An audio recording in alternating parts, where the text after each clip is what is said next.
have ever known.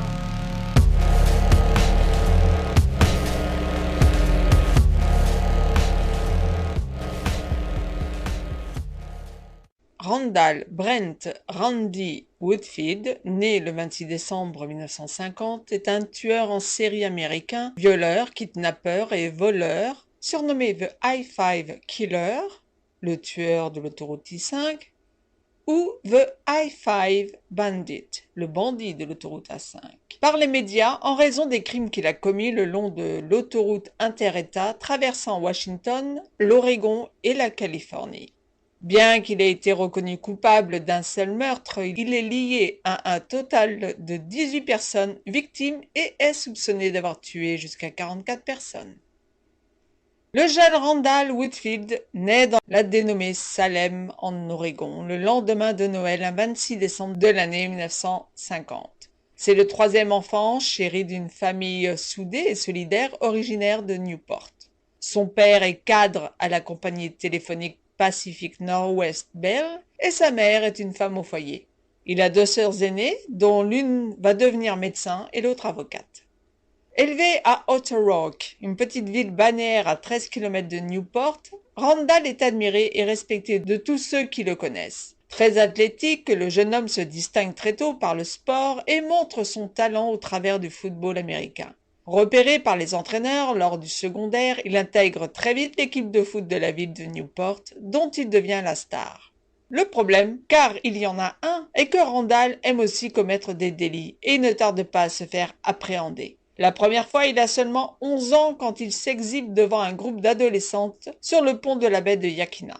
Il montre également des problèmes de colère et ses parents décident de l'envoyer consulter un thérapeute. Mais ni ses parents, ni le thérapeute ne se rendent compte de la gravité de ses symptômes. Randall commet des petits vols et des cambriolages, et seul le fait qu'il fasse partie de l'équipe de football comme receveur lui permet de passer entre les filets de la justice. En effet, Woodfield excelle dans bien des sports et fait la fierté du Treasure Valley Community College où il est étudiant.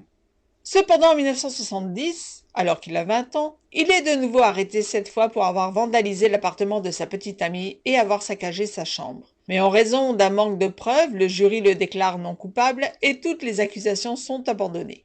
En 1971, il rejoint la Portland State University et s'intéresse à la religion en rejoignant le campus Croisade pour le Christ et vit dans un appartement situé sur les South Park Blocks. Mais cela ne l'empêche pas de continuer ses exhibitions sexuelles. 2 ans plus tard, nouvelle incarcération à Vancouver, dans l'État de Washington, où il est à nouveau condamné avec une peine avec sursis. La même chose se répétera 3 ans plus tard à Portland et en juin 1973, il est de nouveau arrêté pour indécence publique dans le comté de Multnomah.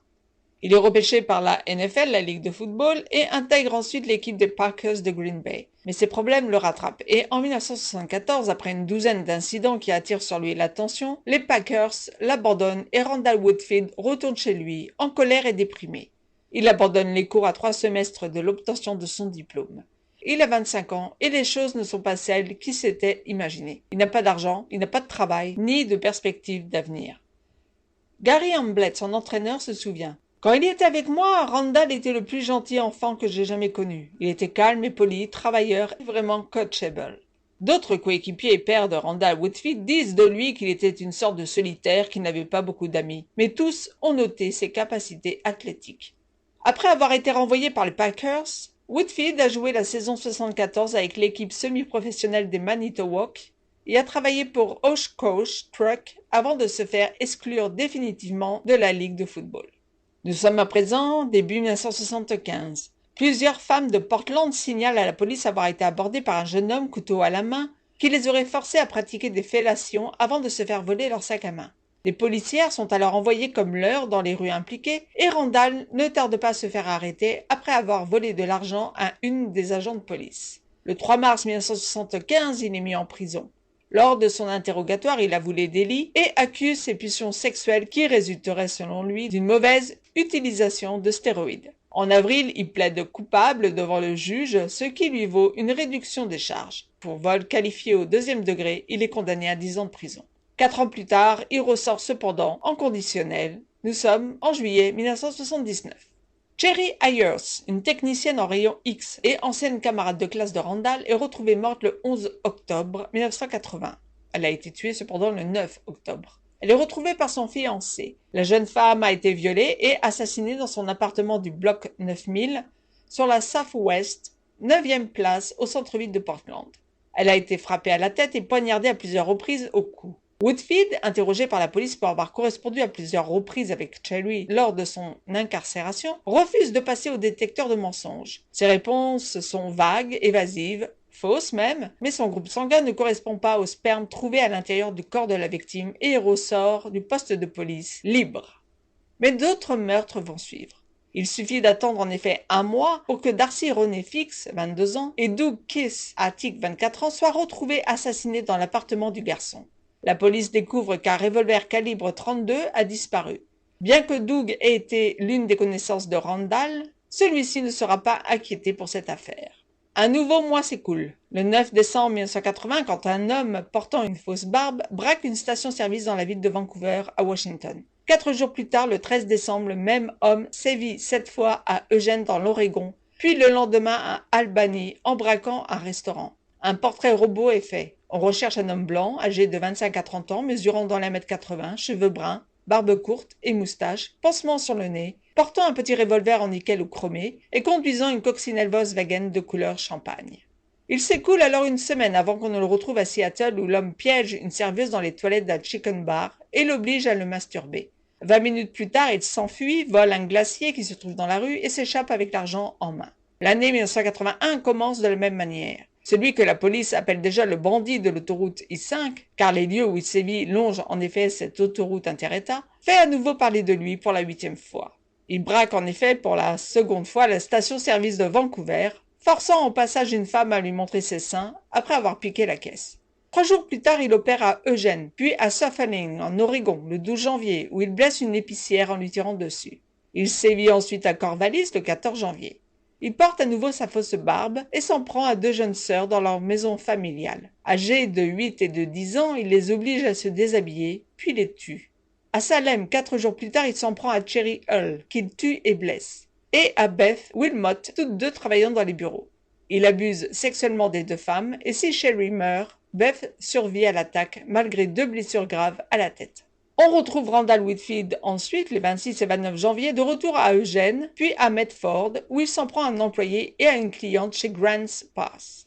Le 3 février 1981, Donna Eckhart, 37 ans, et sa fille de 14 ans, sont retrouvées mortes dans leur maison de Mountain Gate, en Californie, au nord de Redding. Elles ont été tuées de plusieurs balles dans la tête et leur corps reposait sur le lit. Randall avait sodomisé la jeune fille. Le même jour, il kidnappe une employée qu'il viole après avoir commis un hold-up.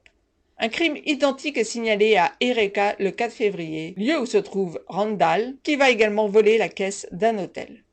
Randall Whitfield remet ça 5 jours plus tard, à Corvallis à nouveau, où il s'en prend dans un magasin à une commis et à son client avant de s'enfuir. Le 12 février, il sévit également en commettant des vols à Vancouver, à Bellevue et à Washington, où il agresse sexuellement des jeunes femmes.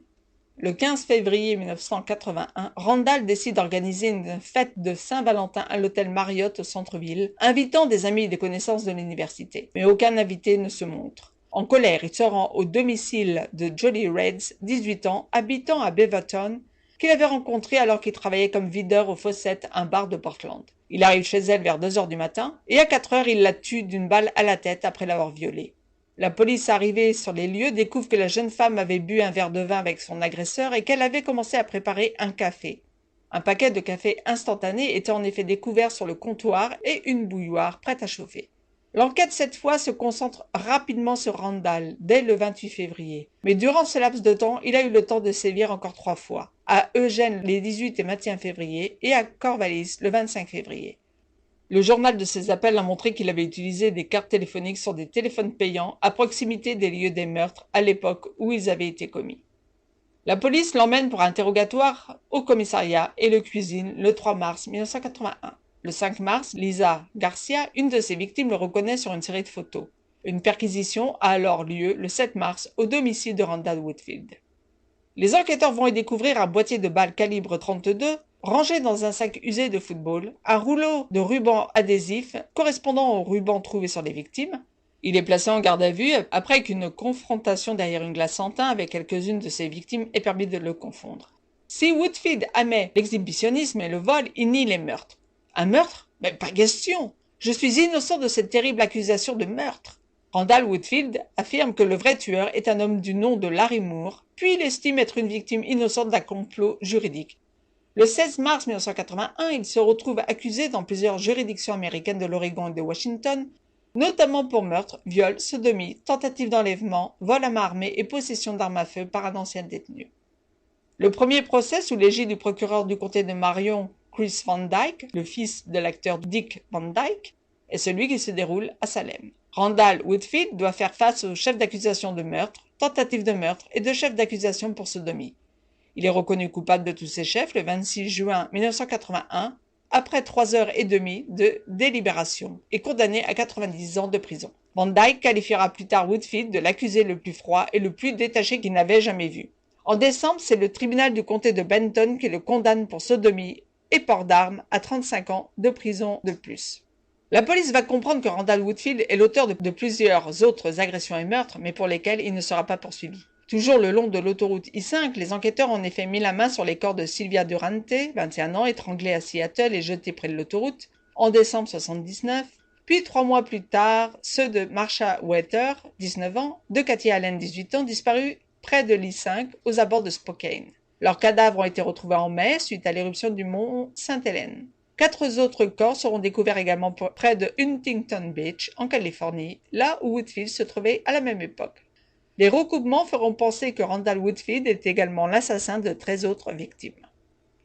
Randall Woodfield purge actuellement une peine d'emprisonnement à perpétuité de plus de 157 ans dans la prison d'État de l'Oregon à Salem.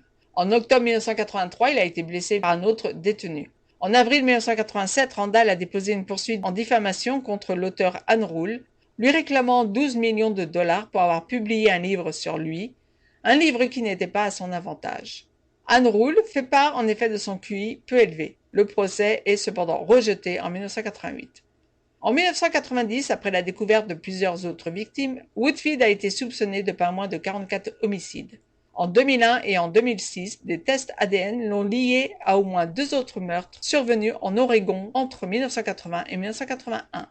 En prison, Randall Woodfield s'est marié 3 fois et a divorcé 2 fois. On estime également qu'il a commis au moins 60 viols non résolus. Si vous avez aimé ce portrait, n'oubliez pas de mettre un pouce vers le haut et de vous abonner à notre chaîne pour découvrir les portraits suivants ou regarder les anciens. Je vous dis à très bientôt sur notre chaîne et sur le site psycho-criminologie.com.